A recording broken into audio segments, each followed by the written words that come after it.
sobre o livro de Apocalipse. E eu espero que nós estejamos com nossos mentes, nossos corações abertos para ouvir a palavra de Deus. Amém. Nós possamos crescer cada vez mais, irmãos, em graça, conhecimento e no temor do Senhor. Amém. Porque só através da leitura da palavra, do estudo da palavra, nós podemos crescer no conhecimento. Então, que Deus nos ajude e abra as nossas mentes para que nós possamos entender cada vez mais. Né? Amém. Glória a Deus. Nossos corações e transmiti-la também da forma como Deus quer que seja transmitida.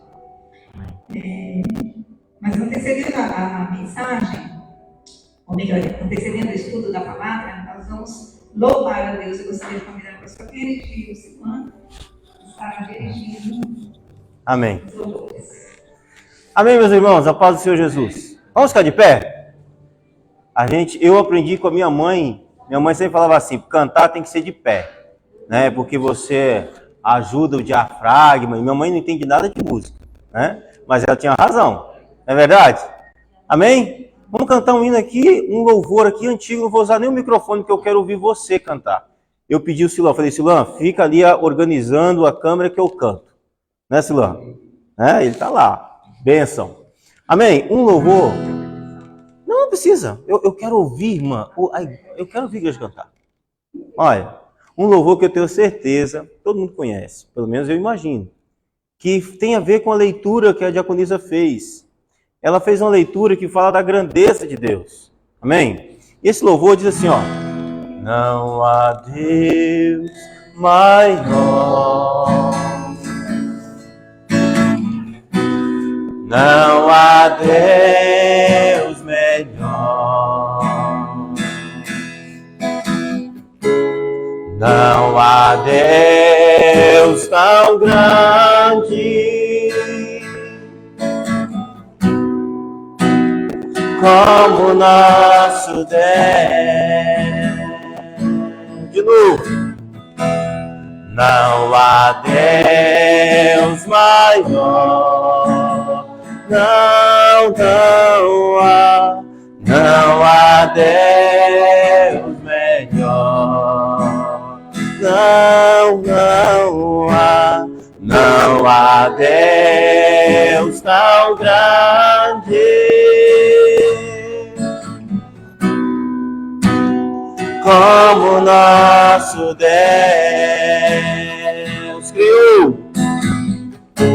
Criou os céus, criou a terra, criou o sol e as estrelas, tudo Ele fez, tudo criou, tudo formou.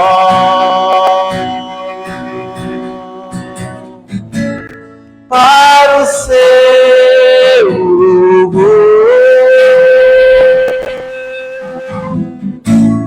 para o seu louvor,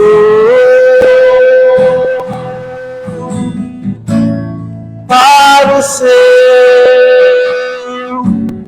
para o seu, para o seu louvor.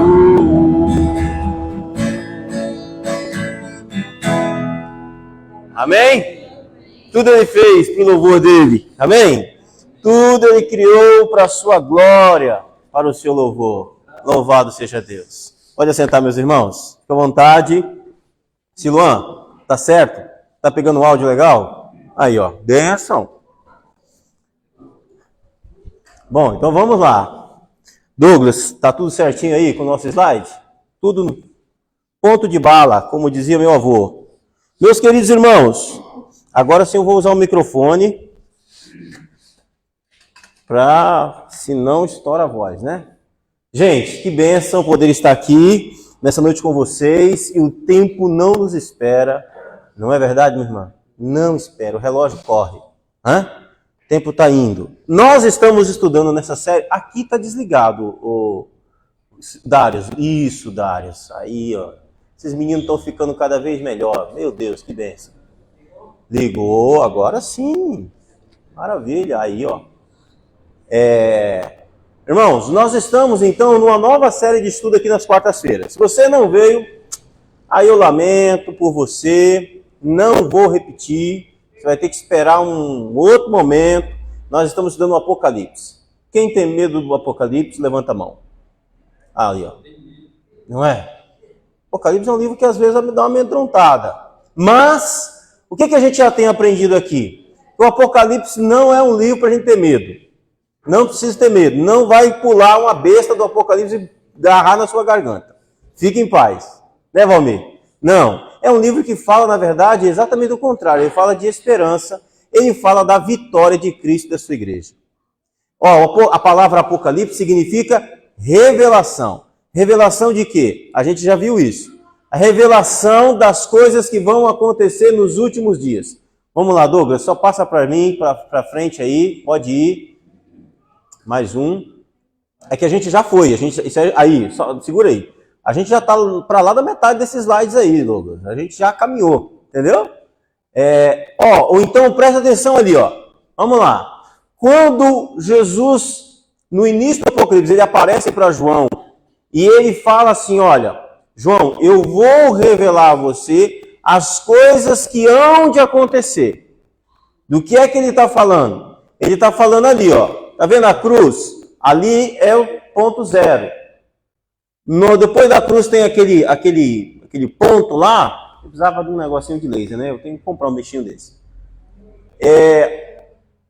Ali é mais ou menos o ano 95. Então, quando Jesus fala, a Bíblia fala dos últimos dias, ela não está falando, assim, faltando 5 dias para Jesus voltar. Não é esses últimos dias, não é isso. Os últimos dias, essa expressão, últimos dias, esse últimos dias é um período de tempo que vai entre a primeira vinda de Jesus e a última vinda. Amém? Joia? Eu expliquei isso, só estou aqui recapitulando. Então o Apocalipse, o que é o Apocalipse? São eventos que acontecerão, que Jesus está revelando para a sua igreja, eventos que aconteceriam entre a primeira e a segunda volta dele. Então as coisas descritas no Apocalipse, elas acontecem nesse período. Então quando alguém perguntar para você assim, será que a gente está vivendo o Apocalipse? Você fala, em parte nós estamos sim. Em parte nós estamos vivendo. Ah, mas eu não vi ainda a água se transformando em sangue, a besta saindo do mar. Calma, isso aí vai... Então, porque assim, ó, tem coisas que vão acontecer durante todo o período. E tem coisas que vão acontecer em períodos específicos. Ok? Então, dentre essas coisas que acontecem durante todo o tempo, até a volta de Jesus, nós temos aquilo que a gente viu sobre os 4 cavaleiros. Vamos lá, Douglas. A gente vai passar assim, voando por isso. Pode passar, pode ir embora. Até o primeiro cavaleiro. Vai. Pode ir. Aí, ó. Então, o que a gente viu? A gente viu lá o cavaleiro do cavalo branco, né? Então, esse cavaleiro do cavalo branco, só para recapitular, João disse que ele viu um cavaleiro montado num cavalo branco. Esse cavaleiro tinha recebido uma coroa, ele tinha uma flecha na mão e ele saiu vencendo e para vencer. O que nós entendemos que esse cavaleiro do cavalo branco representa? Ele representa Cristo e a sua igreja pregando o evangelho. Ou seja, qual é a mensagem? Durante a primeira e a segunda vinda de Cristo, entre a primeira e a segunda vinda de Cristo, sempre a igreja vai estar pregando o evangelho, vai estar saindo com autoridade para vencer, vencendo e para vencer. Então, é isso que esse cavaleiro do cavalo branco representa. Jesus, a igreja pregando o evangelho de Jesus por toda a terra. Lembrem que os cavaleiros, eles não são eventos que acontecem de forma global, ok? Eles acontecem de forma regional, mas eles acontecem quando? Durante todo o tempo. Ou seja, até hoje, ao longo de 2000 anos de história da igreja, ou de história da humanidade, nos últimos 2000 anos, a igreja sempre esteve presente no mundo. Sempre. Sempre esteve presente, atuante, pregando o evangelho e vencendo e para vencer. Amém? A igreja de Jesus é imatável. Ela não pode ser destruída. Já tentaram. Quando eu vejo alguém falando assim, tem que perseguir a igreja, vamos matar os crentes. Eu falo, entra na fila. Entra na fila, porque ao longo da história já tentaram passar por cima da gente, passaram por cima da igreja, mas a igreja permaneceu firme. Ela vai seguindo. Mata um crente hoje, 10 se converte amanhã. Aliás, isso é muito interessante. Quando você estuda história da igreja, quando você estuda história da igreja, a gente aprende sobre isso. Se não me falha a memória, Tertuliano de Cartago, que foi um pastor, um crente, lá dos primeiros séculos, primeiro e segundo século, se não me falha a memória, Tertuliano, ele foi discípulo de João, foi preso, e ele dizia uma coisa interessante, ele tinha uma frase que era o seguinte: naquela época o Império Romano caçava os crentes, matava os crentes, jogava os crentes no Coliseu para serem destroçados pelos leões, para serem queimados vivos, para serem mortos no touro de bronze, essas atrocidades todas. E Tertuliano dizia assim: o sangue dos mártires é semente. O que ele queria dizer? Pensa no Coliseu. O Coliseu romano, aquele Coliseu lá de Roma, ele tem capacidade, ou melhor, ele tinha capacidade para lotar. A lotação dele era de 100 mil pessoas. Só para você ter uma ideia do que é isso, vamos lá, quem aqui gosta de futebol? Vamos lá. Robinho, que time você torce? São Paulino. Sério. Você já foi no Morumbi? É Morumbi? É Morumbi. Quantas pessoas cabem no Morumbi? Quantos torcedores? 70 mil. É muita gente, não é? Agora imagine, o Coliseu era 100 mil pessoas. Quem aqui é flamenguista raiz? Mas estou falando assim, flamenguista do tempo de Zico, Andrade, década de 80, que viu aquele timão do Flamengo jogar, e olha que eu não sou flamenguista, hein? Viu aquele timão, mas estou falando do tempo que futebol tinha muito time. Irmãos, década de 80, o Maracanã, presbítero Marivaldo, Maracanã cabia 100 mil pessoas. Não era? Irmão, é muita gente. Então o Coliseu de Roma cabia, a lotação dele era para 100 mil pessoas. Um negócio monstruoso para a época. Isso eu estou falando de 2.000 anos atrás. E esse Coliseu era o lugar onde as pessoas iam para ver os crentes sendo despedaçados. Espetáculo de horror. Quando o Tertuliano diz assim que o sangue dos mártires é semente, ele queria dizer o seguinte: as pessoas iam para lá para ver os crentes sendo destruídos. E tem uma cena, Douglas, você vai fazer um favor para mim, vai para frente até eu falar para você parar. Mas aí só está indo para o lado. É porque você ampliou, né? Oi? Não, tem mais slide. É porque eu acho que está ampliada a página, não? Tira o zoom dela. Aí, agora vai descendo. Vai, pode ir. Pode, vai. Aí, parou. Volta, mais um. Tá vendo aquela cena lá? Não sei se dá pra ver. Tá vendo, né? Eu acho essa cena curiosa. É lógico que essa cena foi pintada séculos depois que isso aconteceu. Mas não dá para ver direito porque eu apaguei mesmo um pouco ali a imagem para aparecer o texto. Mas aquela cena é uma cena que representa... Pode deixar natural, pode tirar o zoom. Ela representa o Coliseu romano. Estão vendo ali um grupo de pessoas? Tem um em pé, um senhor, e um grupo de pessoas. É uma representação dos crentes daquilo ali. Aquele em pé representa ali o pastor do grupo. O que ele está fazendo? Ele está orando, não é? Ele está orando. Observem, eu quero que vocês observem o detalhe dessa pintura. Lá atrás, estão percebendo umas tochas queimando? Estão percebendo uma tocha queimando? Aquilo que está queimando lá é gente. São pessoas que estão naqueles postes queimando. Isso era o Coliseu romano. Isso é na época de Nero, na época de Paulo, primeiro, segundo, terceiro século. Era isso aí, era assim. O leão está aqui, só olhando para eles. E perceba, essas pessoas, elas estão ali, não demonstram reação nenhuma. O leão vai pular em cima delas. E esse tipo de atitude fazia com que as pessoas lá nos assentos, o sujeito ia para lá para ver aquela atrocidade. Mas quando ele chegava lá, ele via aquelas pessoas com tamanha serenidade e dizendo assim, e ele se perguntava, por que essas pessoas estão morrendo? Muitos criminosos eram mortos assim também, ladrão, enfim. E aí o que acontecia? Alguém dizia assim, olha, não, eles estão morrendo porque eles não cultuam o imperador, não fazem culto ao imperador. Porque eles não adoram a Vênus, porque eles dizem que adoram apenas um tal de Jesus Cristo aí. Mas só por isso, só. E quando o leão despedaçava essas pessoas, o que a pessoa lá pensava? Quem é esse Jesus por quem essas pessoas são capazes de morrer? Entende? Então, assim, enquanto morria gente aqui, lá nos assentos, o Espírito Santo começava a trabalhar o coração das pessoas. E essas pessoas se perguntavam, quem é esse Jesus? Como é que alguém pode se entregar à morte de uma forma tão violenta, tão terrível, sem manifestar nenhum tipo de resistência? Entende? Então era isso.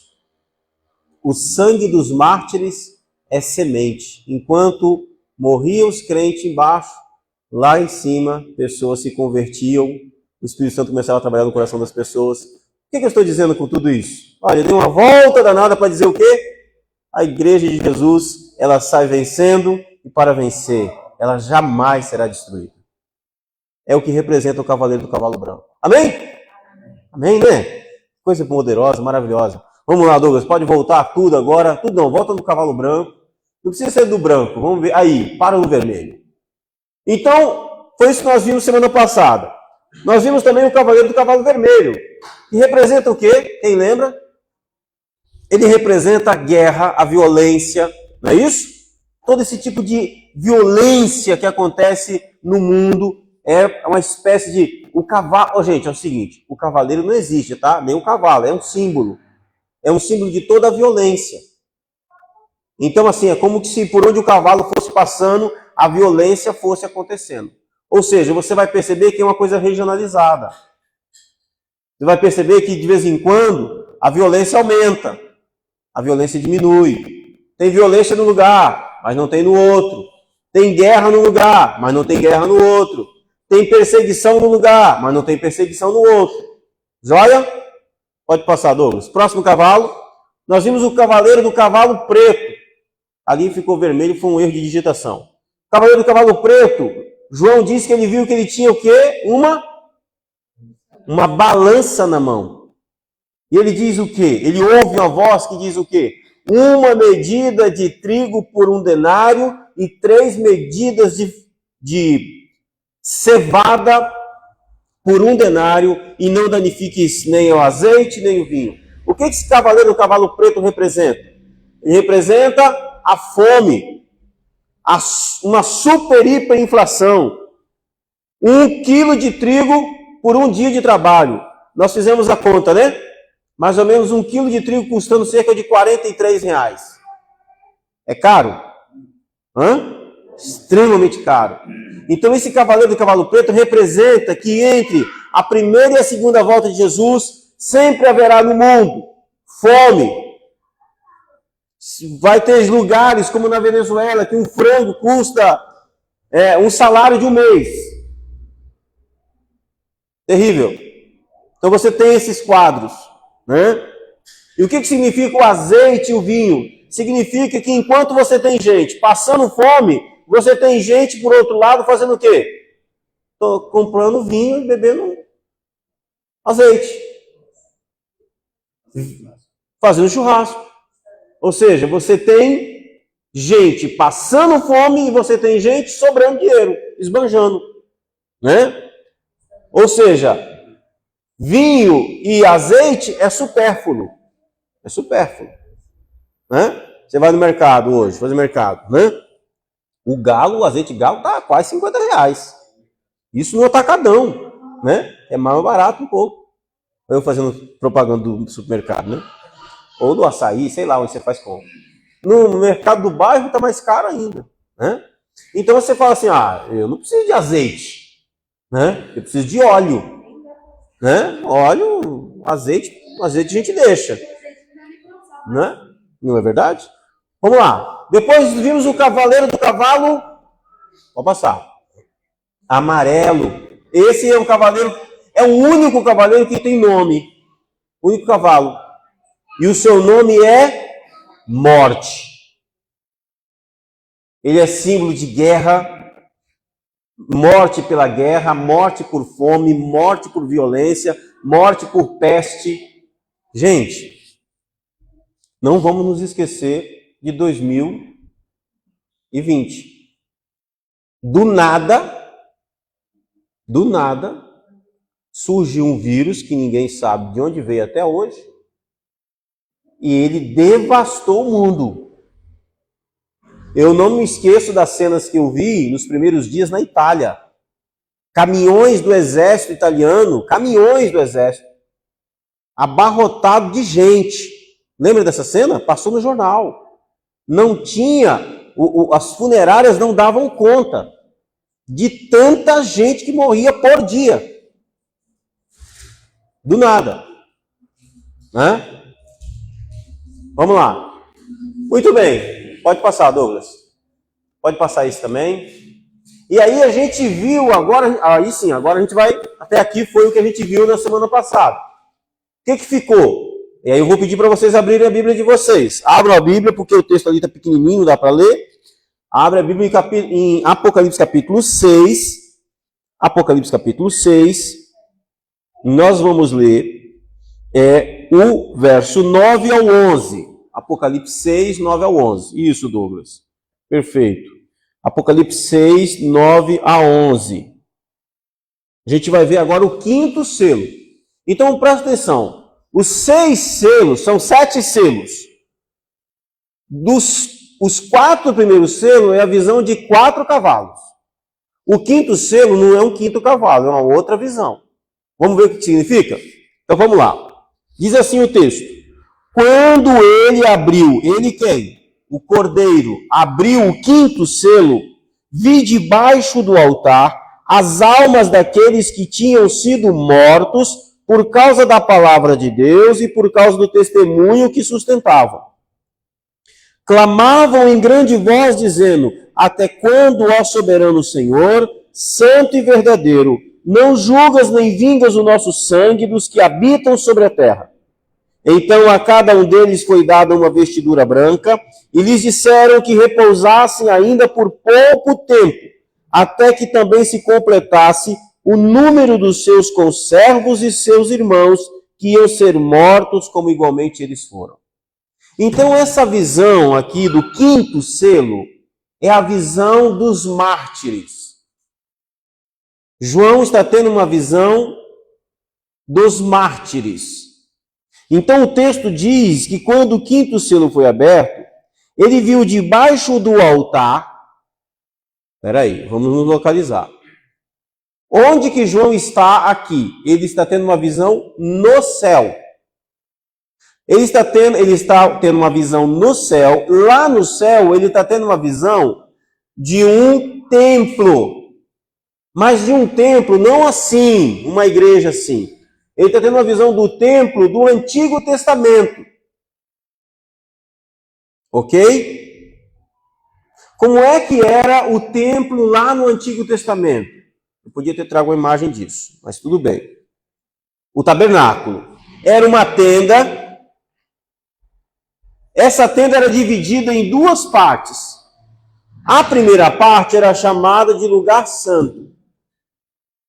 E a segunda parte era chamado de lugar santíssimo, ou santo do santo. Nessa primeira parte ficava um castiçal de ouro, ficava do outro lado uma mesa que era colocada 12 pães, que representava as 12 tribos de Israel.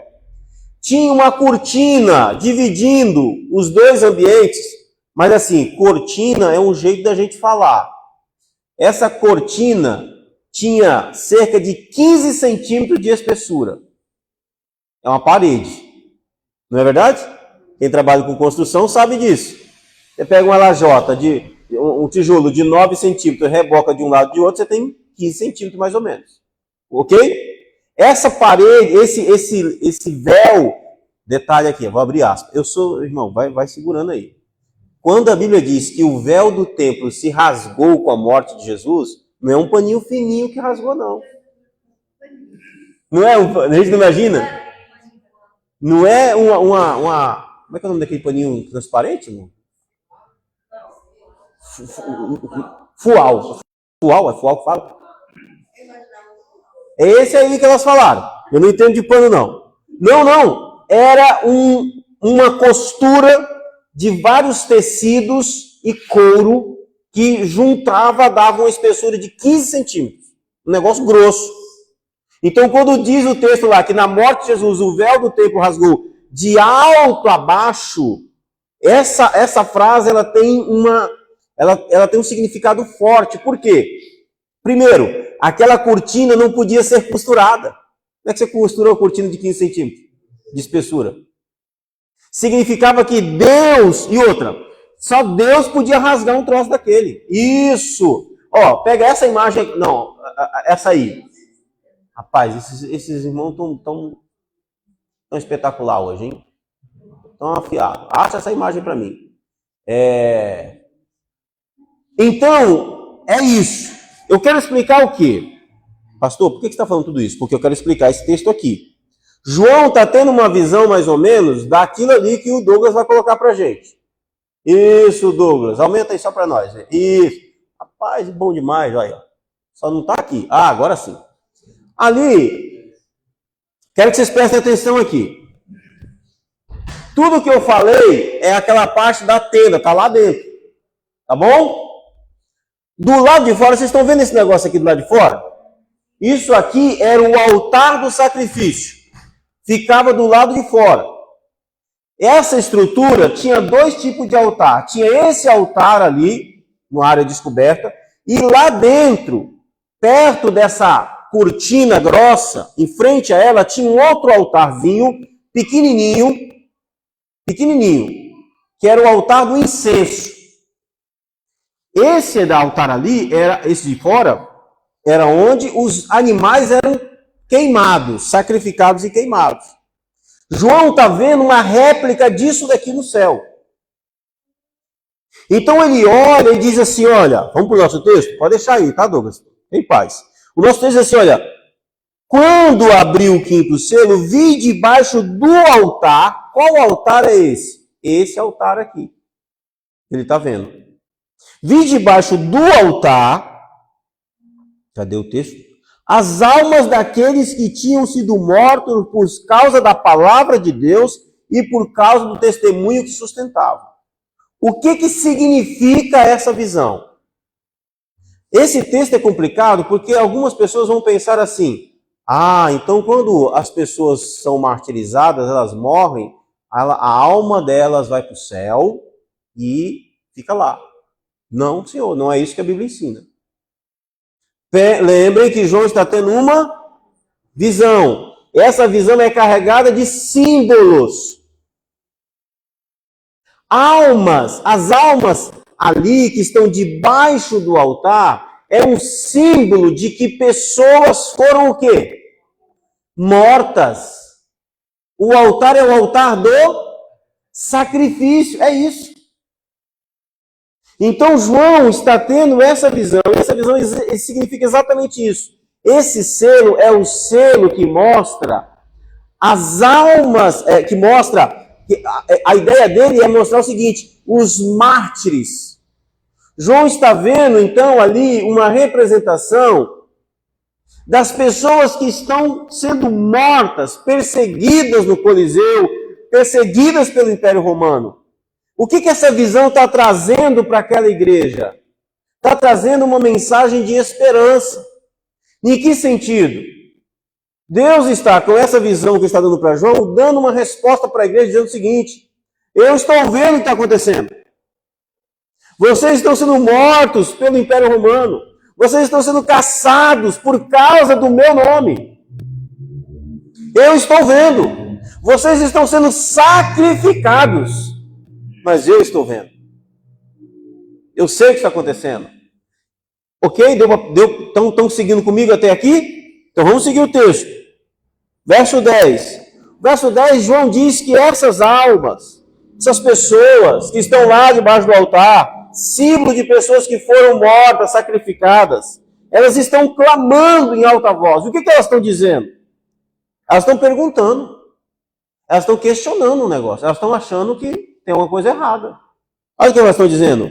Até quando, ó soberano Senhor, santo e verdadeiro, não julgas nem vingas o nosso sangue dos que habitam sobre a terra?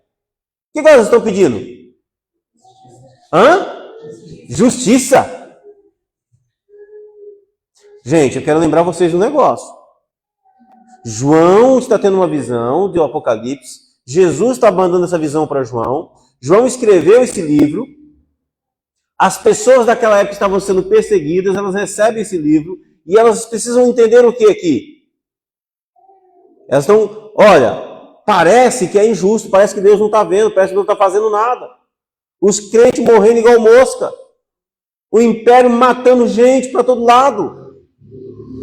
É uma resposta, Deus está vendo. Parece que há um senso de clamor por justiça. Até quando, Senhor? O Senhor não vai fazer nada? É isso que eles estão perguntando. Vamos ver o verso 11? Qual é a resposta?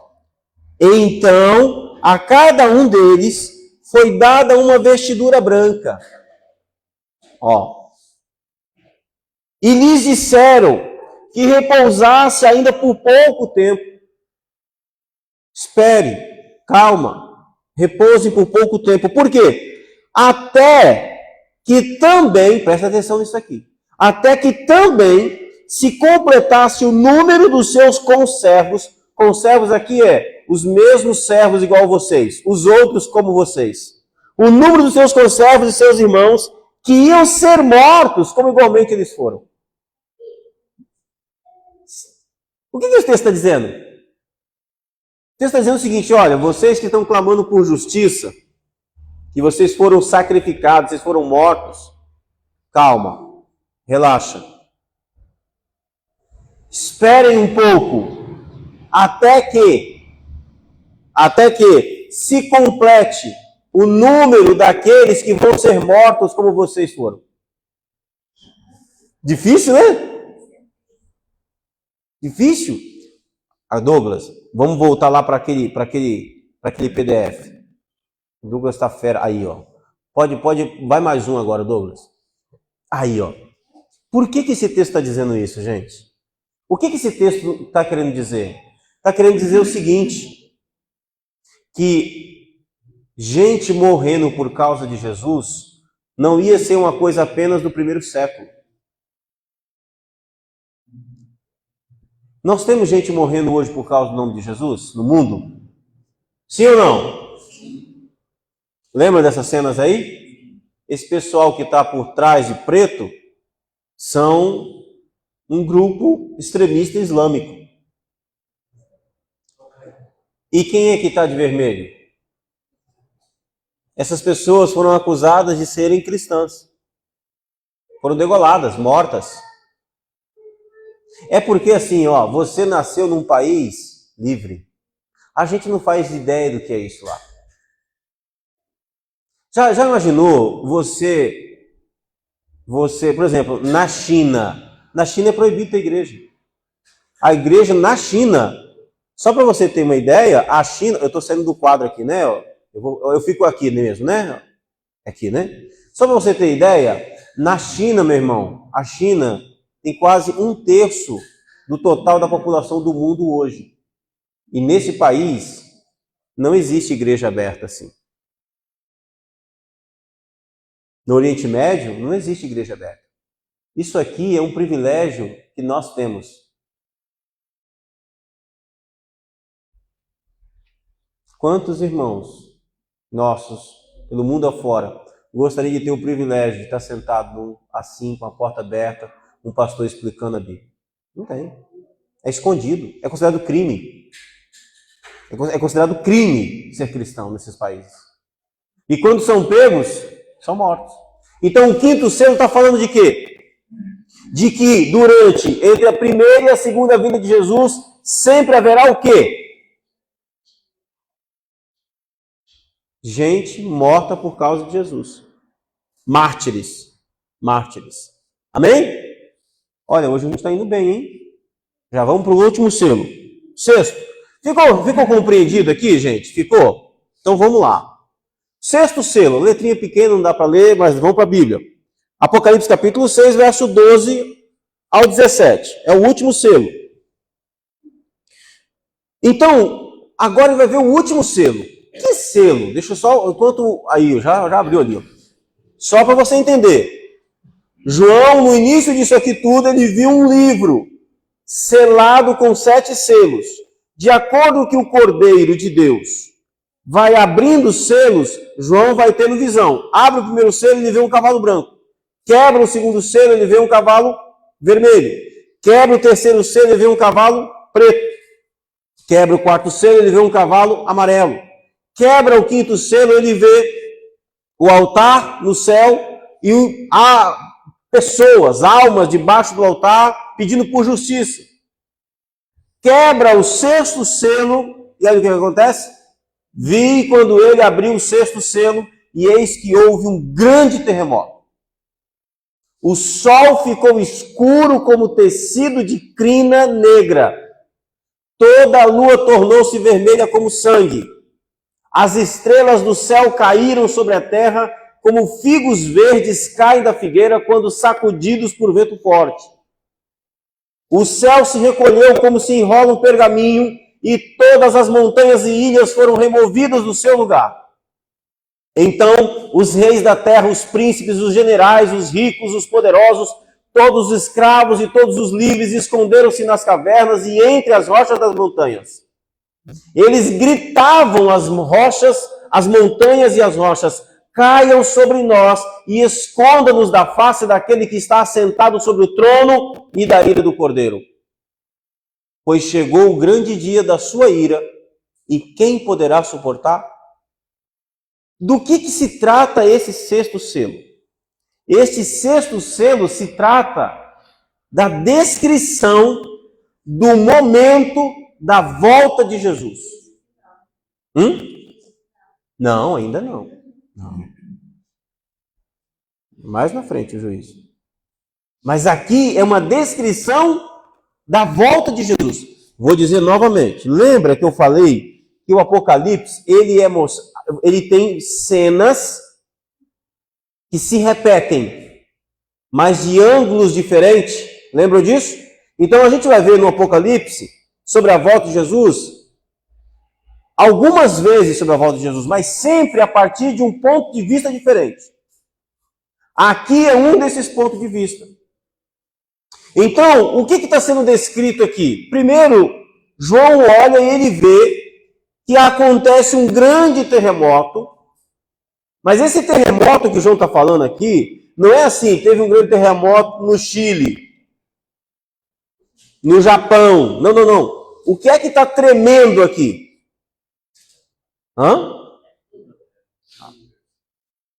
Quem falou universo? Todo o universo está tremendo aqui. Não é um terremoto apenas da Terra. João está vendo tudo sacudindo. É uma visão aterrorizante. Aterrorizante. Aí ele vê, presta atenção, ele vê alguns sinais aqui. Olha, sinais no céu. Então ele tem um grande terremoto no universo inteiro. O sol se torna negro como crina. Eu não sei o que é crina, mas deve ser. Pode ser. Eu acho que crina ali não é de cavalo. Eu acho que eu vou fazer uma pesquisa. Mas existe crina de cavalo. Mas, enfim. Mas é um negócio bem escuro. Certo? A ideia é essa.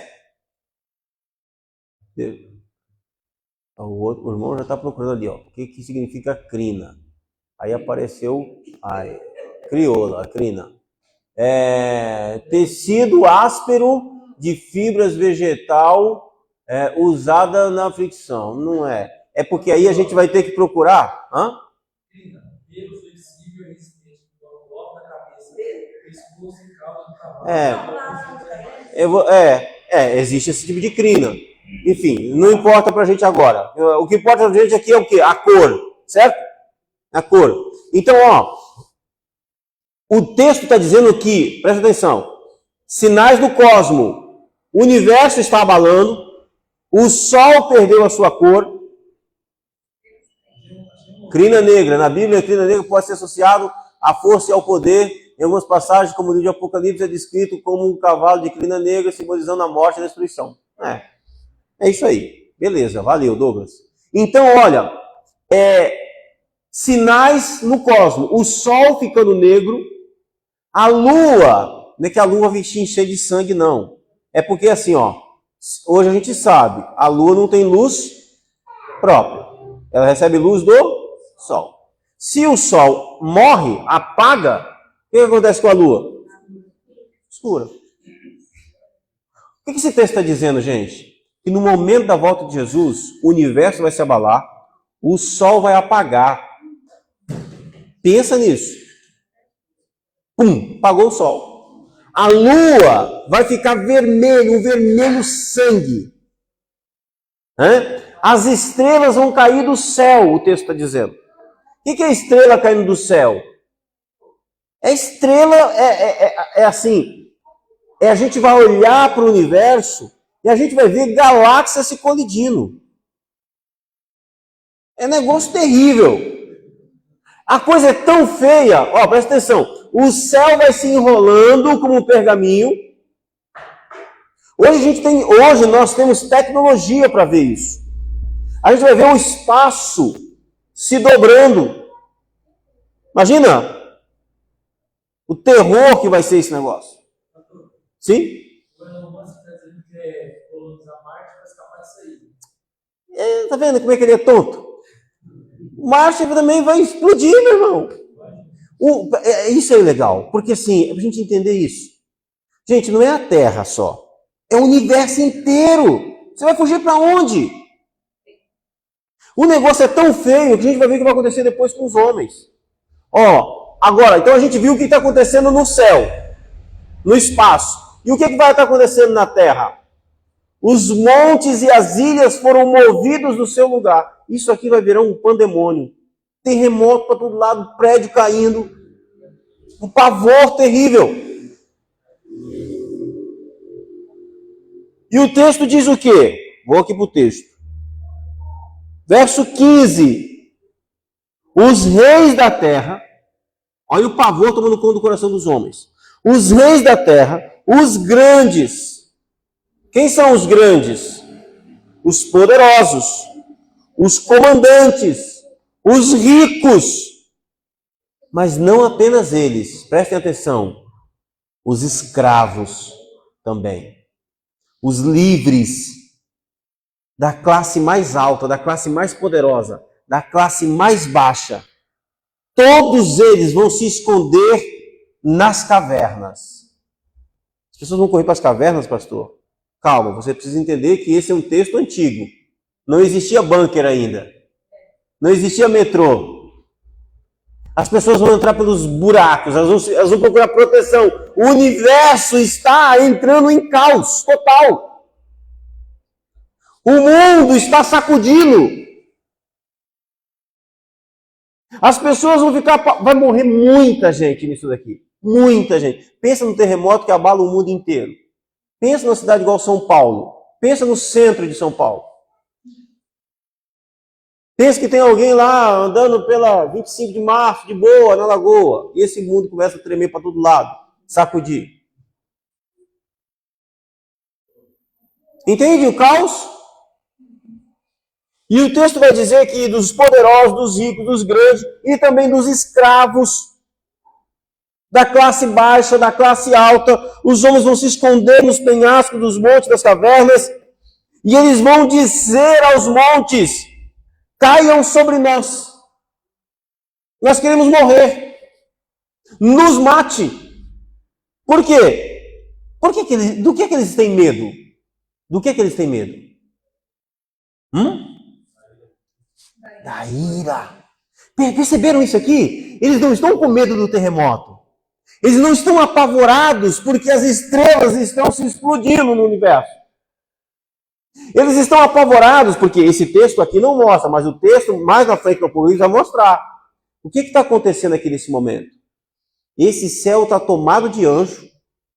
Jesus está aparecendo entre esses anjos. E esses homens estão apavorados porque eles odeiam a Deus. E eles sabem que chegou o dia do acerto de contas. A porta da graça fechou. Nesse contexto aqui, é porque aqui só está mostrando a parte do caos, ok? Aqui não está mostrando outras partes. Mas é nesse momento aqui que esse povo está desesperado, que esse terremoto todo, essas coisas todas, mas nesse momento aqui já aconteceu uma coisa, que foi a ressurreição dos santos. E a glorificação dos crentes que estarão vivos naquele dia. Então, eu pensei que ainda com Deus de luz. Ele vai estar morto, né? Mas não, então. Então, vai ter gente viva naquele dia. Acredito que nós não vamos estar. Porque eu acho que ainda tem algumas coisas para acontecer aí. Tem alguma água para passar debaixo dessa ponte e depois Jesus voltar. Ô, gente, aliás, é o seguinte.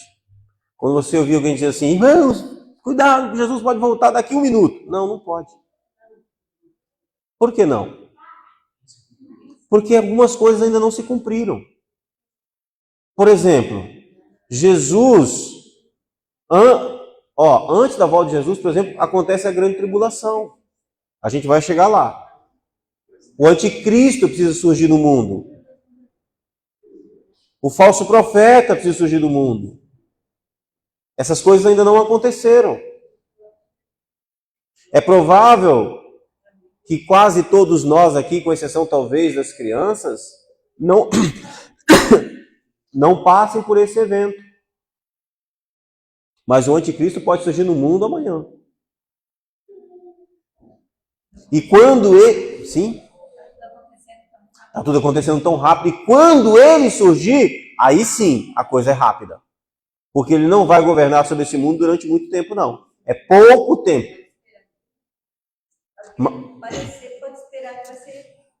Irmã, quando ele aparecer, dá a Deus a liberdade e a vida. Porque o capítulo 11 de Apocalipse mostra que a igreja será massacrada na grande tribulação. Ela será considerada, minha irmã, ela será considerada extinta. Lá no capítulo 11 de Apocalipse, depois você dá uma lida. Aquelas 2 testemunhas de Apocalipse, capítulo 11, é uma representação da igreja na grande tribulação. Então vamos lá. O que é que nós temos aqui? Como o Robson falou, essas pessoas estão apavoradas. Por quê? Elas estão com medo de Cristo. Chegou o dia da ira do Cordeiro. E o texto termina no verso 17 fazendo uma pergunta. Porque chegou o grande dia da ira deles. Deles quem? Do Cordeiro e de Deus. E o texto termina com uma pergunta. E quem poderá suster-se ou manter-se de pé? Olha lá. Ó. E quem poderá suportar a ira? Ô, gente, voltar aqui um pouquinho. Lembra daquela lição que a gente passou? Que a gente falou sobre a ira de Deus? Que nós falamos que Jesus, na cruz, ele foi punido, sofreu a ira de Deus para que nós pudéssemos ser salvos? Deixa eu repetir esse negócio para você. Você precisa entender como é que funciona a justiça de Deus. Deus é justo. Amém? O que significa Deus ser justo? Que todo mal, todo pecado recebe a devida punição. Certo? Isso é Deus ser justo. Por Deus ser justo, ele não pode liberar o culpado. Como Deus faz, então, para salvar homens e mulheres culpados como nós. Ele elaborou um plano. O plano consistia em ele punir outro em nosso lugar. A justiça iria ser cobrada de outro. Esse outro é Jesus Cristo. Todo aquele que depõe, que coloca a sua confiança e tem Jesus como seu substituto perfeito na morte pela sua culpa, na cruz do Calvário, esse já teve os seus pecados punidos. Ok? Entendeu isso aqui? Eu sou culpado. Mereço a condenação por parte da justiça de Deus. Mas Deus me amou e resolveu executar a sua justiça que era para ser sobre mim. Ele resolveu executar essa justiça em outro, Jesus Cristo. Então, em vez de Deus ficar irado contra mim por causa dos meus pecados, ele ficou irado contra Jesus por causa dos meus pecados. Ok? Mas isso só aconteceu porque eu um dia criei que Jesus me substituiu nessa condenação. Tá bom. Mas e se eu não acreditar e não ter Jesus como meu substituto perfeito pelos meus pecados? O que acontece com as minhas culpas?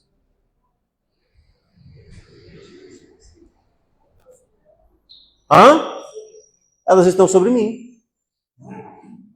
Por que esse pessoal está aterrorizado? Porque eles conhecem a culpa deles. É simples. Funciona assim. Os nossos pecados e a nossa culpa são como boleto. Ou você paga ou alguém paga. Não é assim? Todo aquele que creu em Jesus tem os seus boletos pagos por Cristo. E quem não creu? O boleto tem que pagar, irmão. Você tem que pagar. Esse pessoal aqui está nessa situação. Agora eu quero fazer uma reflexão para a gente terminar. E olha que hoje eu vou terminar no horário. Que bênção, ó. Não é? Terminar no horário. Irmão, deixa eu te fazer uma pergunta. É fato que Jesus não vai voltar amanhã. Como eu falei aqui. Mas você precisa entender um negócio. Se você morrer hoje à noite, você selou o seu destino. Se você morrer hoje à noite, eu pergunto para você. Eu te garanto uma coisa. Você morrer hoje à noite, eu te garanto uma coisa. Você vai ressuscitar um dia. Você vai ressuscitar. A pergunta que eu faço para você é: você vai ressuscitar em qual ressurreição? Na ressurreição dos justos ou dos injustos? Você vai ressuscitar para receber o galardão da vida eterna ou para receber uma sentença do inferno? Porque haverá duas ressurreições. A Bíblia diz assim, olha, bem-aventurado e santo aqueles que fazem parte da primeira ressurreição. Sobre estes não tem poder a segunda morte.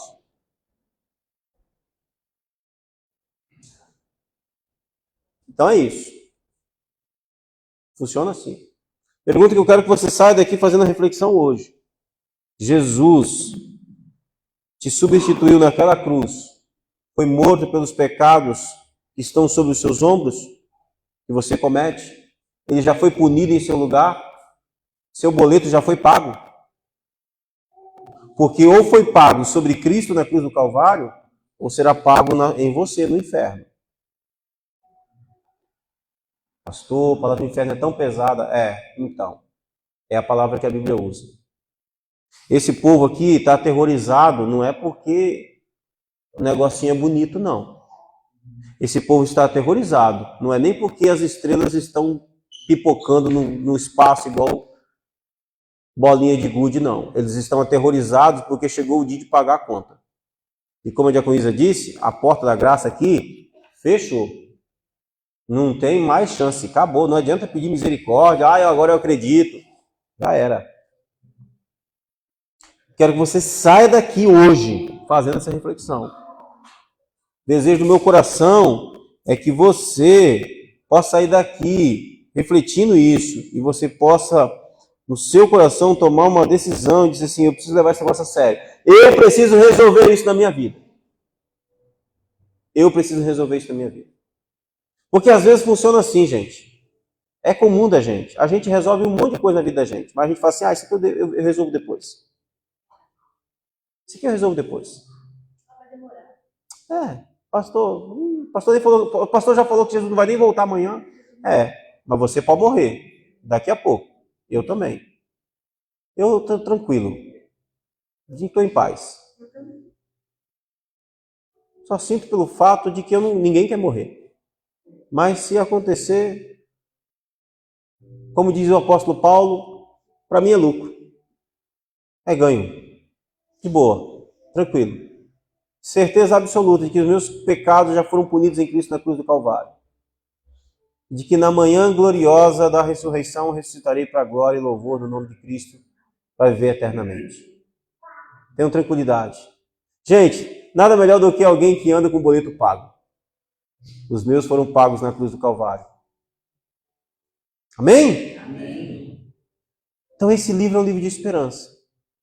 Agora, é um livro de alerta. É um livro de alerta, gente. Você precisa olhar para isso aqui e pensar, meu Deus, e se as estrelas caíssem hoje? E se houvesse o grande terremoto hoje? E se hoje fosse o dia? Como eu estaria? Estaria tudo certo? Tudo bem comigo? Eu não estou falando de você ser perfeito, sem pecado, não. Eu estou falando dos seus pecados terem sido punidos. Eu não estou falando eu não estou falando de alguém que não tem dívidas espirituais. Eu tenho dívidas espirituais. Eu pequei hoje. Mas esses pecados já foram punidos. Essas dívidas já foram pagas em Cristo na cruz do Calvário. Amém? Já foi paga, gente. Já foi paga. Esse é o ponto. Esse é o ponto. Talvez você esteja aí pensando, mas eu não consigo, eu tenho isso para resolver, tenho aquilo para resolver na minha vida, isso não sei o quê. Você não entendeu. Eu não estou falando de uma vida sem pecado. Eu estou falando de uma vida onde os pecados já foram punidos e pagos em Cristo. Onde eu não tenho mais prazer neles. Onde eles acontecem porque, infelizmente, a gente vive num mundo ainda quebrado. Onde ainda nós somos tentados. Amém? Vamos ficar de pé? Vamos orar? Pai Santo que estás nos céus, que o Teu Espírito fale ao nosso coração diante da Sua palavra que nós aqui estudamos nessa noite. Que o Teu Espírito Santo, ao irmos para a nossa casa, ao deitarmos em nossa cama, que o Teu Espírito Santo, Senhor, ministre sobre as nossas vidas, abrindo o nosso coração para que creiamos na Sua palavra, no Evangelho, nos dando, Senhor, a fé que nós precisamos para que a salvação seja selada em nossa vida, nos dando a certeza, Senhor, assim como o Senhor deu a muitos e muitos homens ao longo da história a certeza da salvação, de que ainda que os céus se abalem, a terra trema, nós estamos seguros em Cristo porque Ele já foi crucificado, morto, em nosso lugar. Pai, Tua palavra foi aqui explicada. Teu Evangelho com honestidade foi aqui exposto. Agora, Senhor, faz aquilo que só o Teu Espírito pode fazer. Eu sou completamente incapaz, Senhor. Faz aquilo que só o Teu Espírito pode fazer no coração de cada um, ó Deus. No nome poderoso de Jesus. Para a glória do Teu nome, Senhor. Edifica a Tua igreja. E transforma, meu Deus, as vidas. Em nome de Jesus, nós Te louvamos, Te bendizemos, Te exaltamos, ó Deus, hoje e sempre, meu Senhor. Amém. Amém, Jesus. Amém. Meus irmãos queridos, quero agradecer a vocês, em nome de Jesus, pelo momento estarmos aqui. Quero fazer mais uma oração para que nós possamos adorar o Senhor Jesus também com aquilo que temos, com as nossas ofertas. Em nome de Jesus. Amém? Vamos orar ao Senhor. Pai, nós queremos adorar a Ti agora com aquilo que temos e possuímos. Recebe, Senhor, as nossas ofertas de louvor e adoração ao Teu nome. Seja adorado, Senhor. Seja agradecido, seja glorificado. Nós te bendizemos, a Deus, por todas as coisas. Reconhecemos que tudo vem de Ti, tudo é para a Tua glória e para o Teu louvor, meu Deus. Nós te louvamos e bendizemos, Senhor, em nome de Jesus. Amém e amém, Senhor. Você que trouxe a sua oferta pode estar ofertando nesse momento, em nome de Jesus.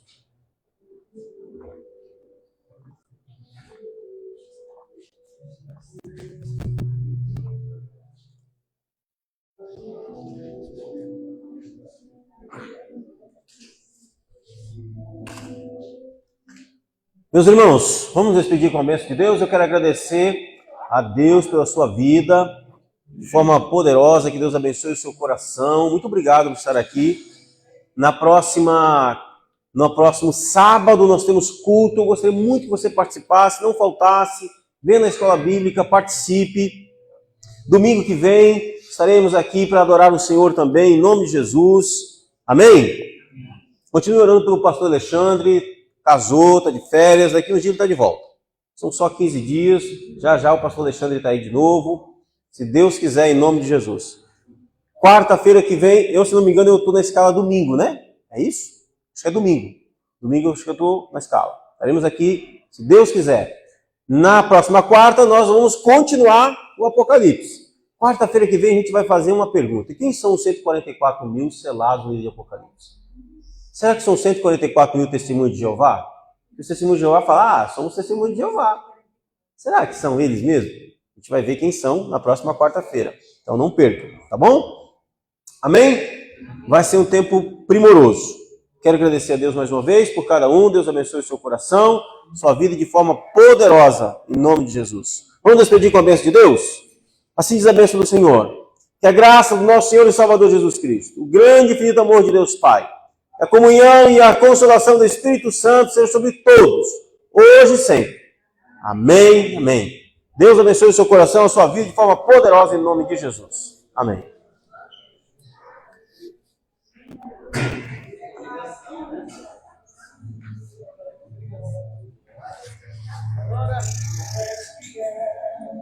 E aí, meu querido? Vocês andaram doentes, vocês estão bem? Recuperados? Está suado, hein? Ó. Cara, Deus abençoe, viu? Deus abençoe, Valmir, Deus abençoe. Oi? Hã? Ô, rapaz, aí, ó, eu tô levando o microfone embora.